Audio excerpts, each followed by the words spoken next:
Hi, Chapter 13, Part 2.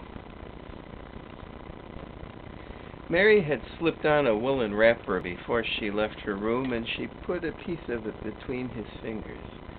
"Rub that and see how thick and warm it is," she said. "I will pinch you a little if you like to show you how real I am. For a minute I thought you might be a dream too." "Where did you come from?" he asked. "From my own room.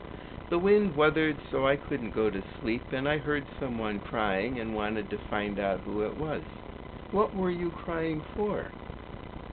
"Because I couldn't go to sleep either, and my head ached." "Tell me your name again." "Mary Lennox.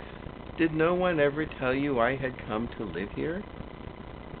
He was still fingering the fold of her wrapper, but he began to look a little more as if he believed in her reality. "No," he answered, "they daren't." "Why?" asked Mary. "Because I should have been afraid you would see me. I won't let people see me and talk me over."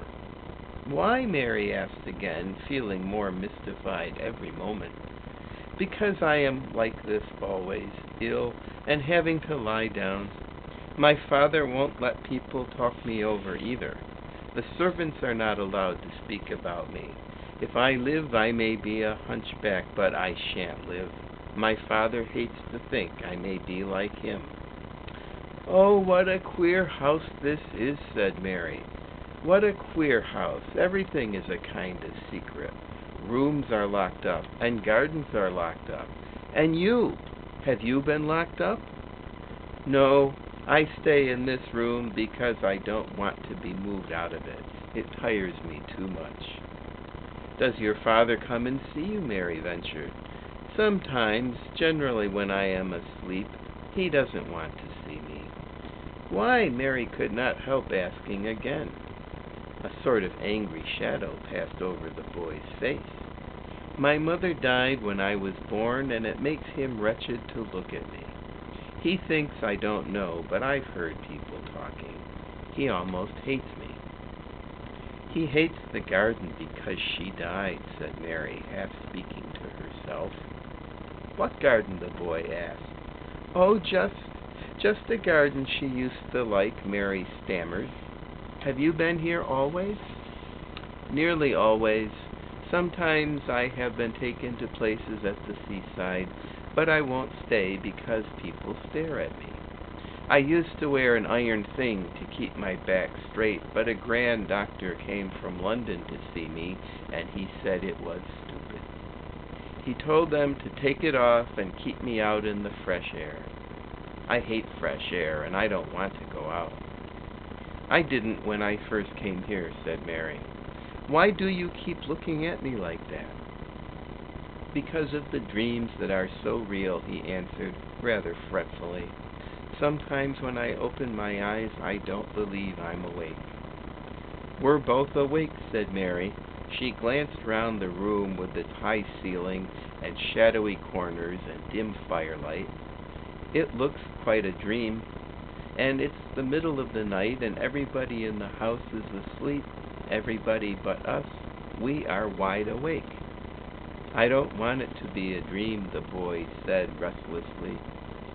Mary thought of something all at once. "If you don't like people to see you," she began, "do you want me to go away?" He still held the fold of her wrapper, and he gave it a little pull. "No," he said, "I should be sure you were a dream if you went.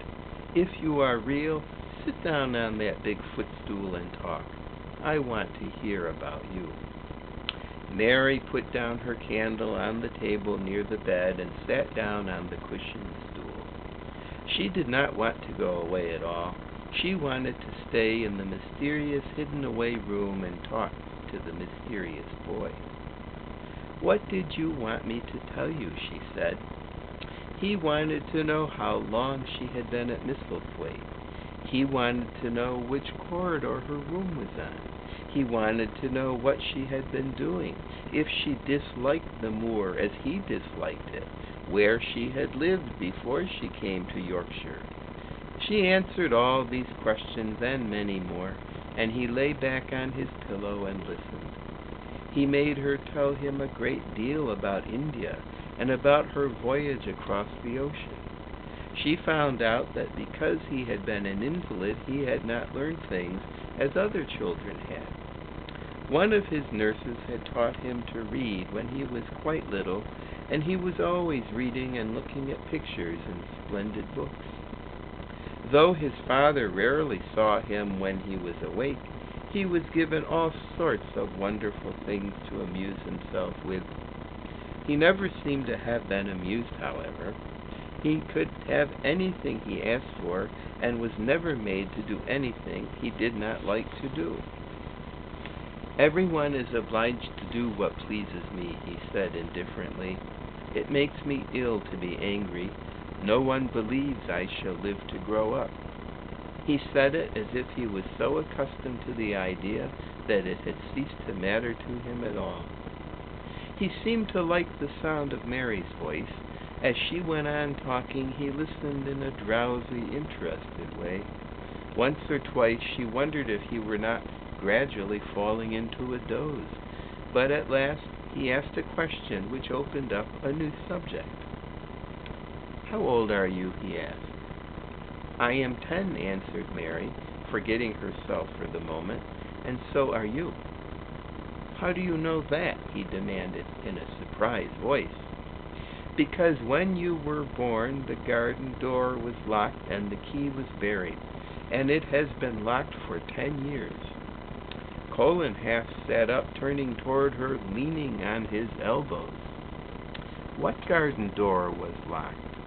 Who did it? Where was the key buried?" he exclaimed as if he were suddenly very much interested. It was the garden Mr. Craven hates," said Mary nervously. "He locked the door. No one knew where he buried the key." "What sort of a garden is it?" Colin persisted eagerly. "No one has been allowed to go in it for 10 years, was Mary's careful answer. And we'll find out more in Part 3 of Chapter 13. Meantime, I love you to bits. I can't wait to see you again.